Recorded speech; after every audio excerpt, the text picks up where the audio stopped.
එය කරුමක්කාර මූසල දිනයක් කීවොත් වඩා නිවැරදිය.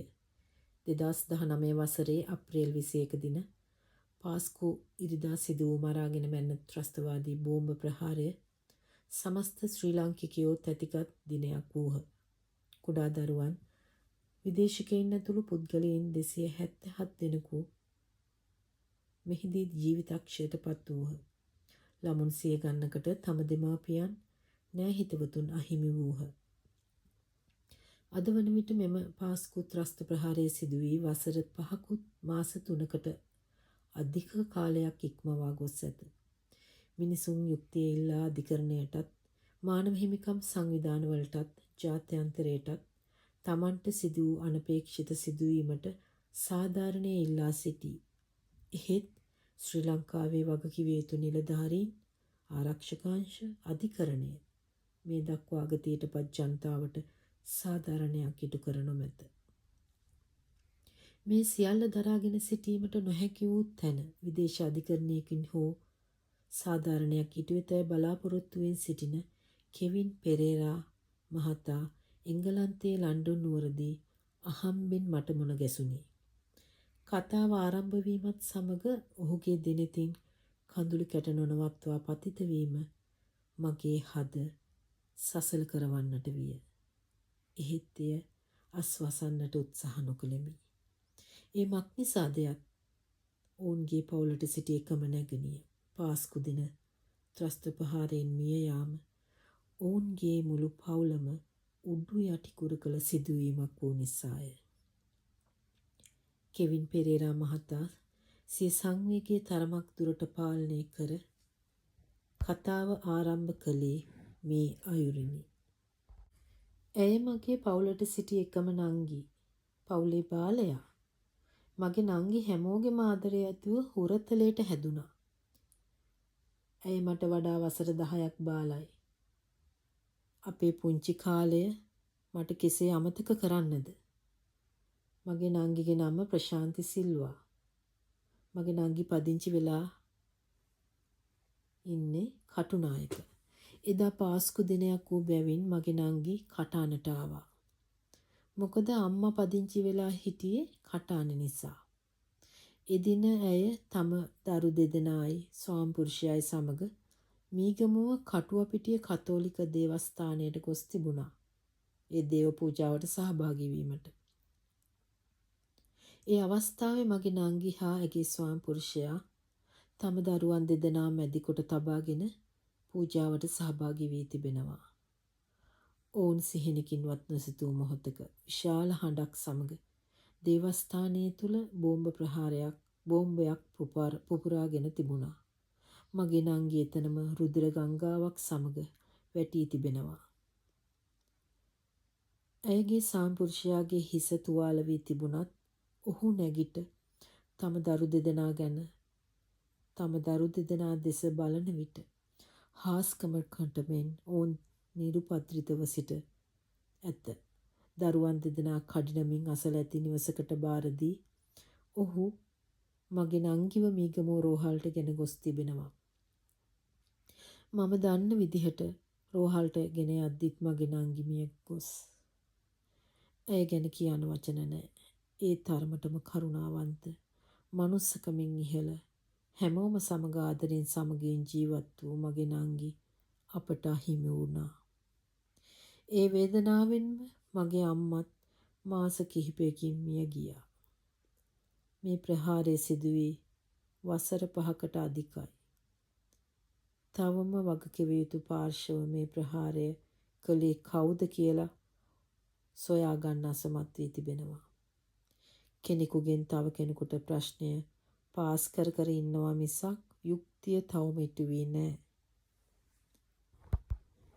දේශපාලඥයෙක් තමන්ගේ පැවැත්ම තකා සිදුවීම ප්‍රයෝජනයට අරගෙන තියෙනවා.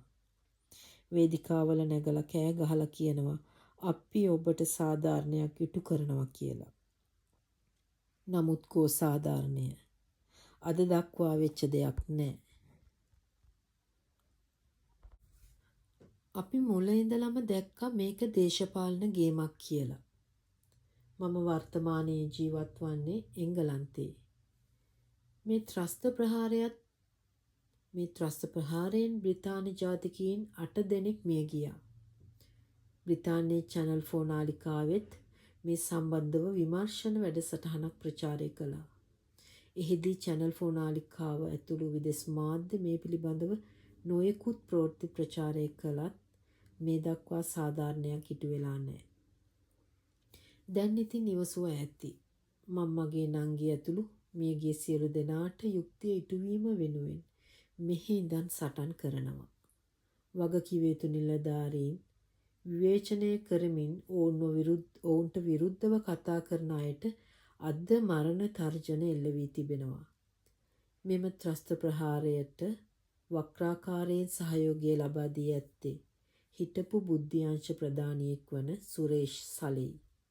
එවකට හිටපු අධිකරණ ඇමති අලි සබ්රි අදටත් නිහඬයි. එවකට හිටපු ජනාධිපති ගෝඨාභය රාජපක්ෂට දමා තිබූ නඩු ඉවත් කර ගැනීමට අධිකරණ ඇමති අලි සබ්රි කටයුතු කළා. අදටත් ඔහු නිහඬයි.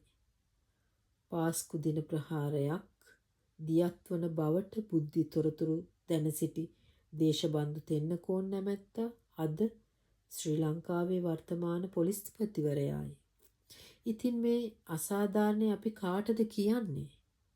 මට මේ ගැන හොයන්න එපා කියලා මරණ තර්ජන එල්ල වී තිබෙනවා. මගේ දරුවෝ බිරිඳ ඉන්නේ ලංකාවේ. ඕන් මට කියන්නේ නිහඬව ඉන්න කියලා. ඒත් මගේ නංගි ඇතුළු මිය ගිය හා තුවාල ලබා අසරණව සිටින හැමෝටම මම මිය යන්න කලින් යුක්තිය ඉටු වෙන්න ඕනේ. ඒකයි මගේ ප්‍රාර්ථනාවයයි කෙවින් පෙරේරා මහතා සඳහන් කළේය. වර්තමානයේ වන විට ශ්‍රී ලංකා ආණ්ඩුවට පමණක් නොව රනිල් වික්‍රමසිංහ ජනාධිපතිවරයාටත් විදේශවලින් පවා විශාල විරෝධයක් එල්ල වෙමින් පවතී. දේශපාලන කඳවුරු එකිනෙකාට ඇඟිල්ල දික් කරමින් ජනතාව රවටමින් සිටී. ISIS ගිණුමට මෙය බැර කිරීමට රජය උත්සාහ කළද මෙම ත්‍රස්ත ප්‍රහාරයේ සැඟවීම පිටිපස ශ්‍රී ලංකා රාජ්‍ය බුද්ධි අංශයේ සිටින බව බොහෝ අයගේ මතය වී ඇත. ඒ පිළිබඳව පැහැදිලි සාක්ෂිද හෙළිදරව් වෙමින් පවතී. 2014 සිට මේ ප්‍රහාරය දක්වා හිටපු බුද්ධ්‍යංශ ප්‍රධානියෙක් වන සුරේෂ් සලෙයි සහරා නැමැති ත්‍රස්තවාදී නායකයා සමග සම්බන්ධතා පවත්වා ඇති බවට ජනාධිපති කොමිෂන් සභා වාර්තාවෙන් අනාවරණය වී ඇත. ඔහු ක්‍රියා කර ඇත්තේ රාජපක්ෂ දේශපාලන සහෝදර කණ්ඩායමේ වුවමනාවට බවද ප්‍රසිද්ධ රහසක් වී තිබේ. ඒ වෙනකක් නොව රාජපක්ෂ කඳවුරේ සහෝදරයෙක් වූ ගෝඨාභය රාජපක්ෂ ජනාධිපති කරවීමේ පරමාර්ථය පෙරදරි කරගෙනය. ඒ අනුව පාස්කු දින ත්‍රස්ත ප්‍රහාරයේ පිටිපස දේශපාලන කුමන්ත්‍රණයක් සිදු වී ඇත. අද වන විට ජනාධිපති කොමිෂන් සභා වාර්තාවේ නිර්දේශ ක්‍රියාත්මක නොකර ෆයිල් වල සංගවා තබා ගැනීමට බලධාරීන් කටයුතු කරමින් සිටී.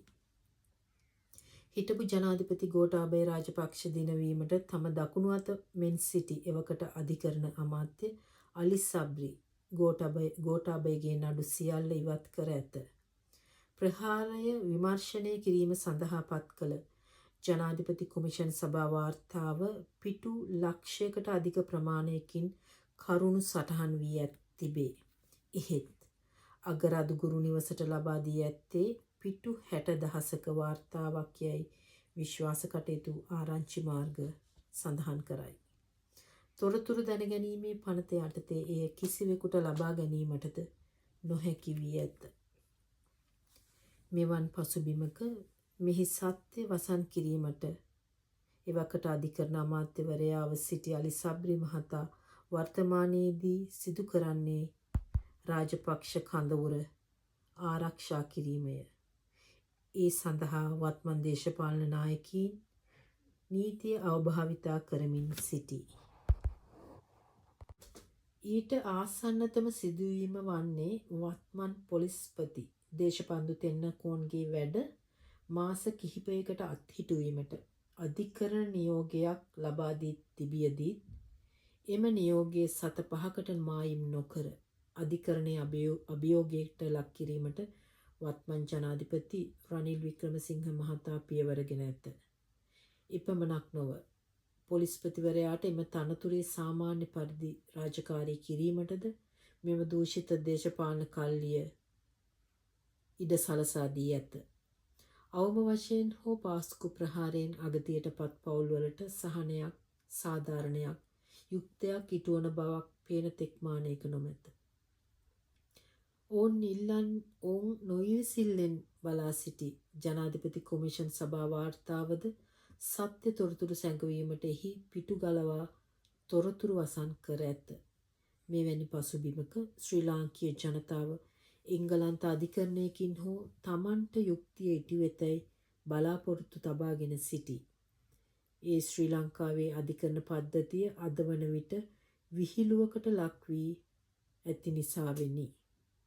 ඊට හේතුව අධිකරණ තීන්දුව දේශපාලඥයින්ගේ බලපෑම් මත ක්‍රියාත්මක නොවීමයි.